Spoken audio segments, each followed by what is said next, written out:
Assalamu alaikum. Here's my equation against those Quranist people who say the only authentic source for the Muslims is the Quran and any other source is doubtful. So we don't need anything except the Quran. Now, you know that this is doubtful against the Quran. Why? Because we believe that the Quran is perfect. But the Quran did not tell us about the details of the prayer. What to say when we stand up, what we say when we bow down, when we prostrate, how many rak'ah, why we recite publicly in the night prayers, Maghrib, Isha, Fajr. Why don't we recite publicly at the daytime, Dhuhr and Asr, etc. So all of these details are not mentioned in the Quran. So we are in great need for those details. So either you have to admit that Allah set for us another authentic source, or Allah's management for our issues and our needs, Allah's affair, is not perfect, because He left for us an authentic source to know about all details of worship. So take this. Either the Quran is not perfect, there are details that are needed to be in the Quran because it's the only source, or we have to accuse God Almighty that His wisdom, there is a lack of management in His wisdom. His management is not perfect. Why He set for us a sunnah that is not authentic? So this will be bringing the doubt against the Quran itself, while you're claiming that you want to keep yourself away from any doubtful issue. So let's take the Quran only. So there is a need that the source of your worship should be authentic. Otherwise, if the sources of the details of worship are not authentic, you have the right not to pray. Because if somebody asks you, say, well, you know, this is a matter of authenticity, and the Quran did not detail to us how to worship, so it's not important. Okay? All right, I'm praying, but I'm not sure if the source of my worship is authentic or not. I'm praying, but I'm doubtful regarding the details of my prayer. See? Or you have to believe that Allah subhanahu wa ta'ala, with His great management, had set the sunnah in a way that millions of scholars will be dedicating their lives to follow every single aspect, every single part of the narrators and the narrations. When and where they were born. Who are the scholars?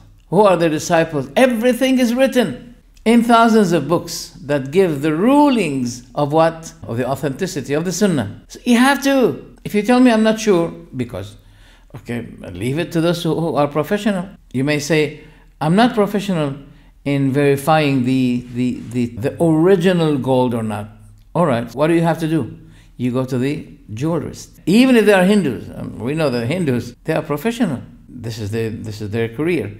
So you go to them, they'll tell you if it's original or not, how many carats, etc., etc. And the people of Hadith, they had set for us a way to verify the authentic Hadith from the weak Hadith. So either you say Allah had approved this way, or you say there's a gap here in Islam. And if the Quran did not make it clear, that means this will be disproving what Allah said. الْيَوْمَ أَكْمَلْتُ لَكُمْ دِينَكُمْ. This day, I have completed for you your religion. وَأَتْمَمْتُ عَلَيْكُمْ نِعْمَتِي. And I have accomplished for you my favor. وَرَضِيتُ لَكُمُ الْإِسْلَامَ دِينًا. And I have accepted Islam to be a religion for you. So did Allah complete His deen or not? If you're telling me that there is no need for the sunnah, but there's a need to know the sources, the authentic sources about how to pray. Because, for example, if we pray like that. But there are other cults, they say, no, you should put your hands down. So we want to know. We have an authentic narration where the Prophet ﷺ said, the prophets are ordered to put our right hands over our left hands in the prayer. Now we know whether we put our hands like that or we put it down. See? So either the Quran is complete, so the religion is complete, or the Quran did not include these important details, not only for the prayer, but for all our kinds matters of worship, such as Hajj, fasting, zakah, etc., etc. All of those things, the Sunnah is consistent authentically with them. And there is a mechanism of verifying, signifying what is authentic from what is not. Either you accept that, or you are, in a matter of fact, throwing the doubt against the Quran, throwing the doubt against Islam, throwing the doubt about Allah's perfect wisdom. So, what is the solution now? Book and Sunnah. You have to accept it. Otherwise, you will be a disbeliever, even if you believe the Quran. Because among the characteristics of the Jewish people and the Christians is that they approve something and they ignore something else. Some parts of religion they accept, some parts of the religion they do not accept. So don't be like them. Wassalamu alaikum wa rahmatullah.